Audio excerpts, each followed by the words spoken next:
سوال یہ کرنے والے نے کیا ہے کہ نبوت کا ذکر تو قرآن کریم میں آیا ہے اور نبوت کو سارے مسلمان مانتے ہیں، سوال یہ ہے کہ ہم امامت کو کیوں مانتے ہیں؟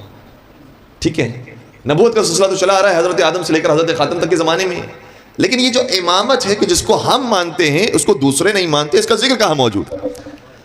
اچھے طریقے سے ہمارا نوجوان یاد رکھے گا، ہمارا کوئی عقیدہ ایسا نہیں ہے کہ جو قرآن و حدیث سے ثابت رہا۔ جب بھی آپ سے کوئی یہ سوال کرے کہ امامت کہاں ہے، یہ عقیدہ کہاں سے آپ لے کر آئے، کہیں کہ قرآن سے لے کر آئے۔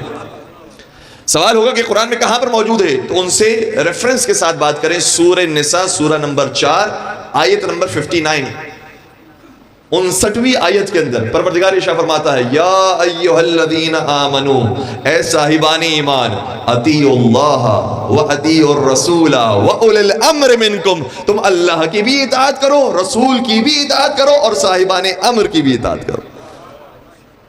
تو کن کن کی اطاعت کا حکم ہے؟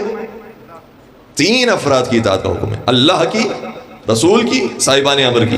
اس کا مطلب یہ ہوا کہ ہم بھی نص قرآن کے مطابق 3 کے ہی ماننے والے ہیں، ہم بھی 3 کے ماننے والے۔ کون سے 3؟ پہلا توحید، دوسرا نبوت، تیسرے امامت۔ تو ہمارے اندر بھی کوئی اختلافی بات نہیں ہے، ہم قرآن کی روشنی بیان کرتے ہیں کہ ہم کیوں امامت کو مانتے ہیں، کیونکہ قرآن نے حکم دیا ہے کہ ان 3 کی اطاعت کرو۔ اچھا، فوراً سے ذہن کے اندر یہ سوال آئے گا کہ یہ کیسے ثابت ہوا کہ جن اماموں کو آپ مانتے ہیں وہی اولو الامر ہیں؟ وہ تو کہتے ہیں کہ اولو الامر وہ ہیں کہ جو صاحبان حکومت تھے، صاحبان خلافت تھے، وہ اولو الامر ہے۔ بالکل ٹھیک ہے، ہم میں آپ میں کوئی مسئلہ نہیں ہے۔ اب میں ایک سوال کرنا چاہتا ہوں، توجہ رکھیے گا، خود آیت نے اس کا جواب دیا ہے۔ آیت یہ کہہ رہی ہے کہ 3 افراد کی تمہیں اطاعت کرنی ہے۔ اب جہاں تک کسی عمل کے بارے میں اللہ کا بھی وہی فرمان ہو جو اس کے رسول کا ہو، اور اس کے رسول کا وہی فرمان ہو کہ جو صاحبان امر کا ہو، اس کے اندر تو کوئی مسئلہ نہیں ہوگا۔ لیکن اگر کوئی ایسا موقع آ جائے جہاں اولو الامر کوئی حکم دے، اللہ اور اس کا رسول کوئی اور حکم دے، وہاں آپ کس کی پیروی کریں گے؟ اللہ کہہ رہا ہے سب سے پہلے تو میری اطاعت ہونی چاہیے، اس کے بعد رسول کی اطاعت ہونی چاہیے، اس کے بعد اولو الامر کی اطاعت ہونی چاہیے۔ اچھا، اگر آپ نے یہ کہا کہ میں اللہ کی اطاعت کر لوں گا، اولو الامر کی اطاعت کو چھوڑ دوں گا، یہی کہا جائے گا نا، میں اولو الامر کی اطاعت کو چھوڑ دوں گا۔ اگر کوئی یہ کہتا ہے میں اولو الامر کی اطاعت کو چھوڑ دوں گا، تو اس کا مطلب یہ ہو کہ اس نے قرآن کی اس آیت پر عمل ہی نہیں کیا۔ تھوڑا سا توجہ رکھیے گا، تھوڑا سا دیجیے گا۔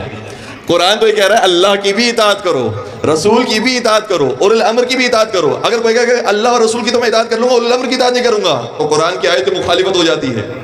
لہٰذا اولو الامر میں کسی ایسے کا اولو الامر ہونا ضروری ہے جو نفس رسول ہو،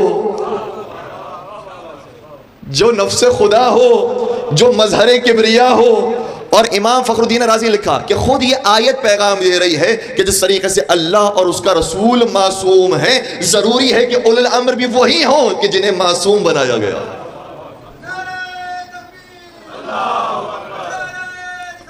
یا رسول اللہ۔